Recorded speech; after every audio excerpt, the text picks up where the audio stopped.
పాదం చెంత నన్ను ఉండిపోని, నీ సేవలో నన్ను కరిగిపోని, నీ పాదం చెంత నన్ను ఉండిపోని, నీ సేవలో నన్ను కరిగిపోని.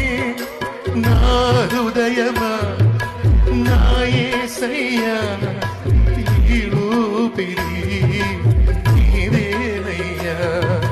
నా హృదయమా నా యేసయ్యా, ఈ ఊపిరి నీవేనయ్యా. నిన్ను చూడాలని యేసయ్యా, నీ సేవ చేయాలని ఆశయ్యా. నా యౌవనమంతా యేసయ్యా నీలో ఫలించాలని